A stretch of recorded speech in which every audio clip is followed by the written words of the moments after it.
Paano nga ba nakaapekto ang reaksyon nila sa kanilang big love sa hinarap ng mga pagsubok?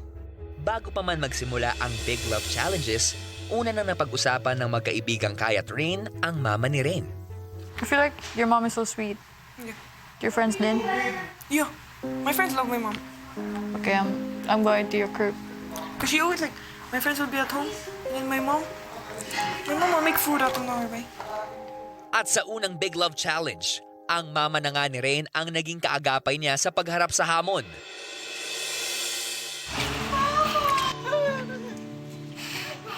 No. No, cannot.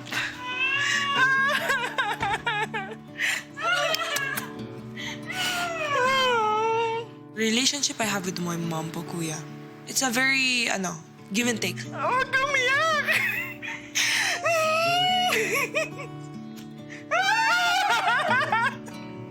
Don't cry! She's ready to listen, but she's also very ready to give some advices. Advices where I wouldn't be scared to keep, telling her. Close like that. I can compare it to a tropa. Maging sa sumunod na Big Love Challenge ay kapansin-pansin ang pagiging masayahin ng mag-inang Rain at Jennifer. Hi, Mama! Hi, Tita. Hello to everyone! Ang lapit? Wait lang, ha? Enjoy mo lang. Let's go. Sing. Parang ang konti ng green. Hindi, nakatago lang. Excuse me. Really? Yeah! Ang ganda niyo naman! Wow! At saka may pogi. The flower boy.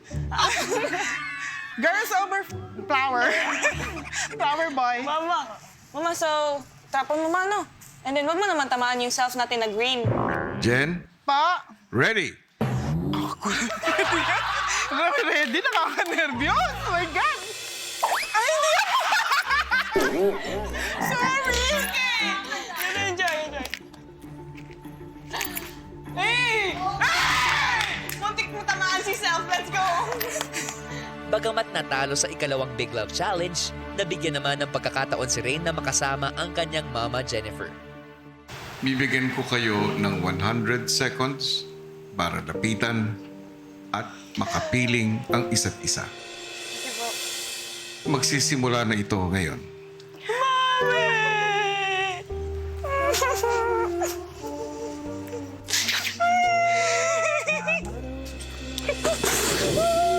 Gaano mo ba kamahal si Rain?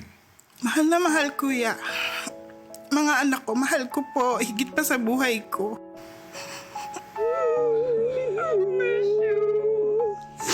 Mahal ko na.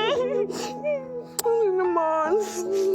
Sana pag may mga nararamdaman akong hindi maganda sa katawan ko, iniisip ko na lang yung mga anak ko. Sabi ko, sana, Lord, kahit anong nararamdaman ko, masakit o mahirap, sana hindi lang mararanasan yun ng mga anak ko.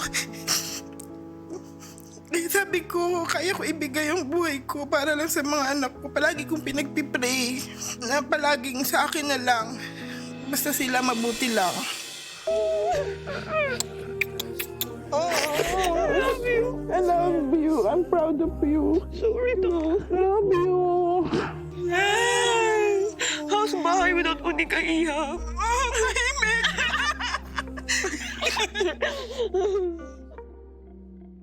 Paano nga ba nabago yung relationship nyo dun sa mga loved ones nyo after that Big Love Challenge? Noong time na yun, parang sabi ko sa sarili ko, hindi ko na kailangan yung 100K na yan. Bigay ko na lang sa kanila. Nakita ko kapatid ko, why not? I-let go ko na lang. Oh, chika-chika lang ako. 40 minutes chika. At least ang maganda dun, pareho kayo ng mindset ng kapatid Yes. mo at nag-connect kayo agad. At nag-translate naman ngayon sa outside world. Okay, how about yung iba na grabe yung gigil na gusto mapagtagumpayan yung hamon ng Big Love Challenges para makuha yung 100,000? Her being there po, naalala ko po talaga yung reason why I'm here. Like, there's a deeper sense of bakit nagpakita yung mom ko. Bakit there's this challenge. So naalala ko, I'm here because I have my goals, I have my dreams, and I'm also here for my family aside from myself. So, mas naging strong yung paniniwala ko sa self ko. Na parang, okay, I lost this 100,000 challenge, but I'm gonna be in Big 4. So that's what I manifested.